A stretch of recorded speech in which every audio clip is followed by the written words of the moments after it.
Isang makasaysayang banggaan ang nakatakda sa Indian Wells Tennis Garden dahil ang ating Pinay rockstar na si Alexandra Alex Ayala ay sasabak sa round of 16 ng WTA 1000 event na ito para harapin ang world number 14 na si Linda Noskova. Pagkatapos ng kanyang nakakashock na dominasyon laban kay Coco Gauff, kung saan nanalo siya via retirement, 6-2, 2-0. Ang momentum ni Alex ay masasabing unstoppable. Pero may isang malaking pader na kailangang tibagin ang ating pambato, ang tinatawag na check curse. Sa kanyang professional career, si Alex ay may 0-10 record laban sa mga Czech players, kabilang ang mga masasaklap na pagkatalo kina Krejcikova, Puskova at Siniakova. Pero ngayon, sa tindi ng ipinapakitang sobrang galing ni Alex at ang kanyang career high, number 28 live ranking, marami ang naniniwala na ito na ang tamang oras para tuldukan ang sumpa. Ang Stadium 1 ay muling magiging saksi sa tensyon, emosyon, at ang posibleng pinakamalaking paghihiganti sa kasaysayan ng Philippine tennis. Dito nagsisimula ang totoong kwento ng struggle at muling pag-uspong.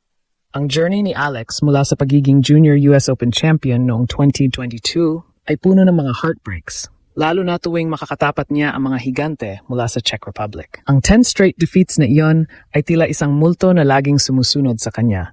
Pero ngayong 2026, ibang Alex Ayala na ang ating nakikita.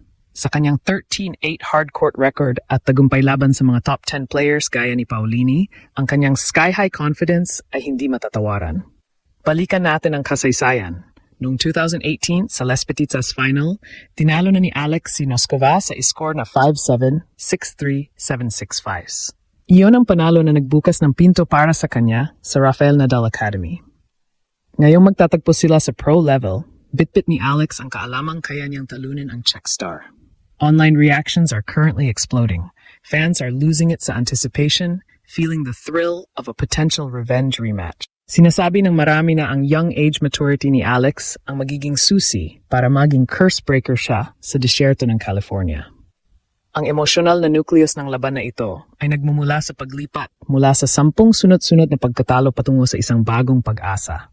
Ang 0-10 record laban sa mga Czechs ay masakit, pero ang resilience ni Alex ang nagbibigay sa atin ng lakas ng loob. Tweets captured the vibe. May mga netizens na nag-share ng junior flashback photos ni na Alex at Linda, feeling the excitement for this long-awaited pro meeting. Isang user ang nag-post na ang confidence boost mula sa pagkapanalo kay Gauff ay sapat na para takutin kahit ang pinakamagaling na Czech player. Ramdam ang unity sa bawat Laban Pinas na post na nagbibigay ng inspirasyon sa mga kabataang Pinoy na humawak din ng raketa sa gitna ng mga pagsubok sa buhay. Ayon kay Coach Sandro Vallaene, Alex is super motivated at ang evening conditions, kung saan mas mabigat ang bola ay pabor sa lefty precision at lakas ng ating pambato. Ang bawat good luck message ay punong-puno ng paniniwala na ang sumpa ay matatapos na sa Stadium 1. Continuing the explosion, ang global impact ng laban na ito ay yayanig sa WTA circuit. Ang stakes sky high dahil ang panalo laban kay Noskova ay hindi lang basta pagpasok sa quarterfinals. Ito ay pagpapatunay na ang mga Asian underdogs ay handang-handa ng tumalo ng mga seeded players. Ang lefty game ni Alex, ang kanyang elite returns at rally extension, ay perfect matchup laban sa powerful baseline at big serves ni Noskova na nag-aga-average na 3 aces bawat laro. Bagamat kilala ang Czech star sa kanyang AO quarters run noong 2024, ang kanyang inconsistency ngayong 2026 ay pwedeng samantalahin ni Alex.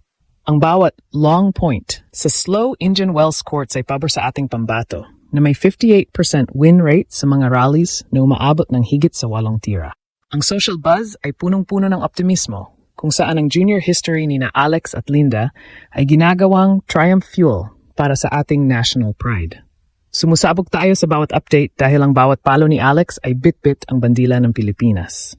Ang conflict sa pagitan ng kanyang career goals na makapasok sa top 20 at ang pressure na tapusin ang Czech curse ay lalong nagpapatindi sa drama. Sa kabilang dako, si Noskova ay naghahanap din ng redemption matapos ang ilang maagang pagkatalo sa Adelaide at Dubai. Pero sa paningin ng mga Pinoy fans, ito na ang legacy moment ni Alex. Isang netizen ang nagmarble sa maturity ni Alex sa edad na 20, noting how she handles elite pressure like a veteran. Ang bawat tweet ay echo ng pagkaisa, kung saan ang takot sa Czech players ay napalitan na ng pagnanais para sa hustisya. Ang global stakes ay malinaw. Ang pagkapanalo ni Alex ay lalong magpapakitang gilas sa talentong Pinoy sa buong mundo at posibleng magdala sa kanya sa number 25 live rank. Sa huling bahagi ng ating analysis, ang climax build-up ng laban na ito ay siguradong magbibigay ng shockwaves sa tennis world. Ang sobrang galing na momentum mula sa golf match ang gagamitin ni Alex para durugin ang depensa ni Noskova. Ang bawat precision shot at tactical adjustment ni Coach Sandro ay mahalaga para sa tagumpay.